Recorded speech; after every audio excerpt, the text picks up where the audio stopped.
रामापुरम नामक गांव में चंद्रैया नामक मिठाई व्यापारी था। अच्छी गुणवत्ता की मिठाई को कम दाम में देने के कारण उस गांव के सारे लोग उसी के पास मिठाई खरीदते थे। एक दिन चंद्रैया के पास उसका दूर का रिश्तेदार रमणा आता है। कैसे हो चंद्रैया? अरे मैं ठीक हूँ रमणा, घर में सभी ठीक हैं? अब मैं क्या ही बोलूँ चंद्रैया, घर का हालत तो खराब है। मैं तो तुम्हारे पास नौकरी की आशा में आया हूँ। बुरा मत मानो रमणा, कल से हमारे दुकान आकर काम शुरू करो। धन्यवाद चंद्रैया, तुम्हारा एहसान मैं कभी भूल नहीं पाऊंगा। चंद्रैया के ऐसे कहने के कारण अगले दिन से रमणा उसके दुकान जाकर मिठाई का काम शुरू करता है। बहुत कम समय में रमणा को व्यापार कैसे करना है ये समझ आ जाता है, लेकिन लालची बनकर एक दिन वो चंद्रैया के पास जाकर ऐसे कहता है, चंद्रैया आज से मैं तुम्हारे पास काम नहीं करूँगा। क्यों रमणा, तुम्हारे साथ काम करने वालों के साथ कुछ हुआ है क्या? नहीं नहीं, मैं तो खुद का व्यापार शुरू करना चाहता हूँ। ये तो खुशखबरी है रमणा, आशा करता हूँ कि तुम्हारी नई व्यापार तुम्हें बहुत लाभ दे। अगले दिन सुबह अचानक रमणा ठीक चंद्रैया के दुकान के सामने ही एक और मिठाई का भंडार खोलता है। उसके इच्छा के अनुसार ही रमणा की नई व्यापार उसे बहुत लाभ देता है। दोनों रमणा और चंद्रा प्रतिस्पर्धा से उनके दुकान चलाते थे। उसके पास काम करके उसके सामने ही व्यापार लगाने के बावजूद चंद्रैया को रमणा के खिलाफ कुछ नहीं था, लेकिन लालची रमणा यही फैसला करता है कि वो चंद्रैया का अंत देखेगा। एक दिन रात रमणा चंद्रैया के दुकान में चोरी चुपके जाकर उसके मिठाई के सामग्री में कुछ मिश्रण मिलाता है, और क्योंकि चंद्रैया को ये बात नहीं पता था, वो अगले दिन हर रोज की तरह मिठाई बनाता है उसी मिश्रण के साथ। उसको खरीदे हुए सारे गांव वाले वही स्वीट्स खाकर उनका सेहत खराब करते हैं। कुछ दिन बाद सबको समझ आता है कि चंद्रैया के यहाँ मिठाई खाने के कारण ही उन सब का सेहत खराब हो गया है। इसी वजह को लेकर वो सब चंद्रैया के दुकान को बंद करवाते हैं, और इस कारण चंद्रैया बहुत दुखी होता है।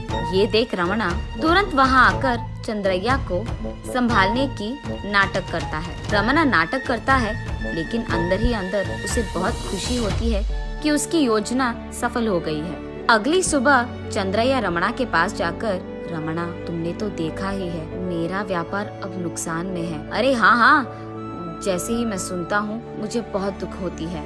व्यापार को शुरू करने में थोड़ा देर लगेगा, इसीलिए उस समय तक क्या तुम्हारी दुकान में मुझे एक नौकरी मिलेगी? अरे रे, मेरा भी मन कर रहा है कि मैं तुम्हें काम दूं, लेकिन अभी दुकान में 4 लोग तो हो भी गए ना। अब नहीं हो सकता शायद। तब चंद्रैया वहाँ बुरा मानते हुए निराश होकर चले जाता है। जा रहे चंद्रैया को बुलाकर रमणा ऐसे कहता है, चंद्रैया अगर काम की जरूरत पड़ी तो सबसे पहले तुम्हें ही बुलाऊंगा। बस ये बात सुनकर चंद्रैया खुश होता है और अपने घर पहुंचता है। चंद्रैया की पत्नी वंदना, क्या हुआ जी, क्या आपको कोई काम मिला है? हाँ नहीं वंदना, सारा गांव घूमने के बावजूद एक भी नौकरी नहीं मिली है। बुरा मत मानिए जी, आपके जैसे मेहनत करने वालों के लिए सही नौकरी मिल ही जाएगी। आशा करता हूँ कि यही सच हो वंदना। सुनिए, मुझे बहुत भूख लग रही है, घर में एक भी दाना नहीं है। ठीक है, मैं जाकर ढूंढता हूँ कि खाने के लिए कुछ मिलेगा। ये कहकर चंद्रैया घर से बाहर निकलता है। चलते चलते वो जंगल पहुँच जाता है। तब चंद्रैया को जंगल के बीच में आम के पेड़ के नीचे एक मिट्टी का मटका दिखाई देता है।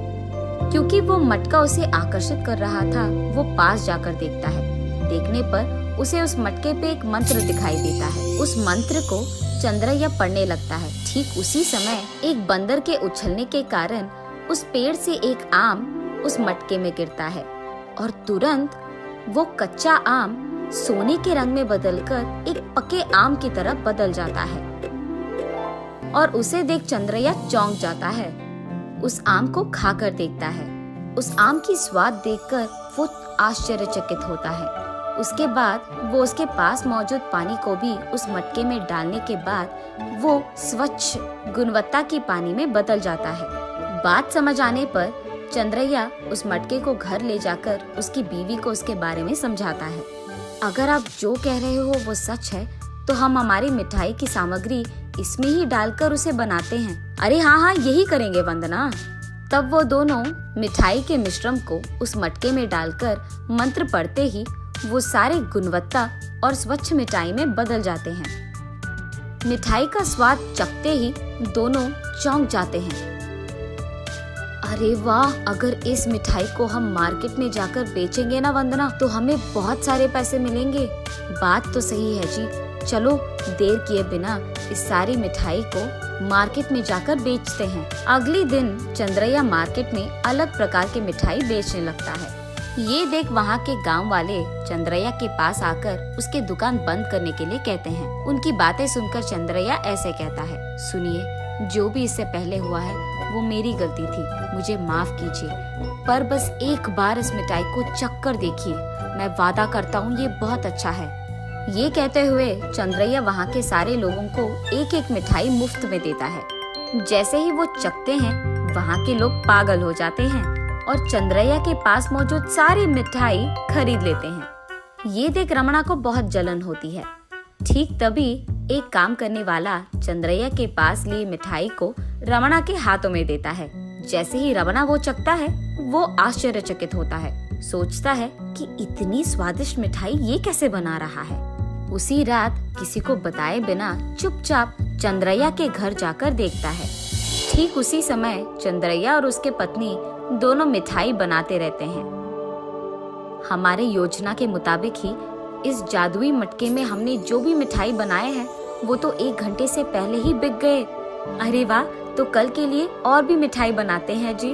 उसके बाद चंद्रैया और उसकी पत्नी अलग प्रकार के मिठाइयाँ बनाकर सो जाते हैं। जैसे ही वो नींद में चले जाते हैं, वहीं मौजूद रमणा कोई भी शब्द किए बिना उस मट्टे को चोरी से उठाकर वहाँ से चले जाता है। घर पहुँचने के तुरंत बाद रमणा उसमें मिठाई पकाना शुरू करता है। ठीक तभी उस गांव का सरपंच रमणा के पास आकर ऐसे कहता है, कल का जो मेला है उसमें सभी के लिए मिठाई तुम्हें ही बनाना होगा। जरूर सरपंच साहब, मिठाई तैयार करके मैं आपको देता हूँ। ये सुनकर सरपंच वहाँ से चले जाता है। रमणा सारी रात मिठाइयाँ बनाते ही रहता है। अगली सुबह मेला शुरू होती है और उस मेला में चंद्रैया और रमणा दोनों मिठाइयाँ बनाकर बेचते रहते हैं। वहाँ आए हुए लोग सारे उन दोनों के पास बहुत सारी मिठाइयाँ खरीदते हैं। एक तरफ चंद्रैया के पास जिन्होंने भी मिठाई खरीदा है वो खुशी से मेले का मजा लेते हैं, लेकिन दूसरी तरफ जिन्होंने भी रमणा के पास मिठाई खरीदा है उन लोगों का सेहत खराब होता है। जैसे ही ये बात सबको पता चलती है, रमणा के पास सरपंच पुलिस के साथ जाकर ऐसे कहता है, इस गांव में तुम अच्छा मिठाई बनाते हो इसलिए मैंने तुम्हें ये सौंपा है। आपके आदेश के अनुसार मैंने तो मिठाई दे दी है। हाँ, वही मिठाई खाकर अब सबका सेहत बिगड़ रहा है। मैं सच कह रहा हूँ, मैंने मिठाई में कुछ नहीं मिलाया है साहब। अगर तुमने कुछ नहीं मिलाया तो लोग ऐसे उल्टी क्यों कर रहे हैं? ठीक तभी चंद्रैया भी उसके जादुई मटके को ढूंढते वहाँ आता है। सरपंच और पुलिस को रमणा के पास देख चंद्रैया रमणा के पास जाते हैं। अब तुम्हारी बातें मैं नहीं सुनूंगा, पुलिस स्टेशन आओ। ये लो, आ गया चंद्रैया। उसको पूछोगे तो सच तुम्हें पता चल जाएगा। मिठाई का काम मैंने तुम्हें सौंपा है, चंद्रैया से मैं क्या पूछूंगा? मैंने ये मिठाइयाँ उसके पास चोरी किए जादुई मटके में ही बनाए हैं। क्या? मेरे मटके का चोरी तुमने किया है? कल रात चुपके से मैं तुम्हारे घर आकर तुम दोनों की बातें सुन लिया, इसीलिए उस मटके को मैंने चुराया।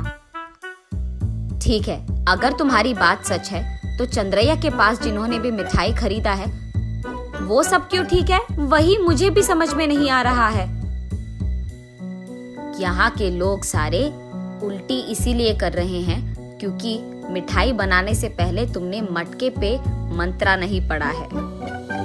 रमणा को तब उसकी गलती का एहसास होता है और चंद्रैया के एहसान को भूलकर लालच में आकर उसको धोखा देने के लिए वो माफी मांगता है। उसके बाद पुलिस रमणा को वहां से लेकर जाते हैं। देखा आपने, लालची बुद्धि बुरी बुद्धि है।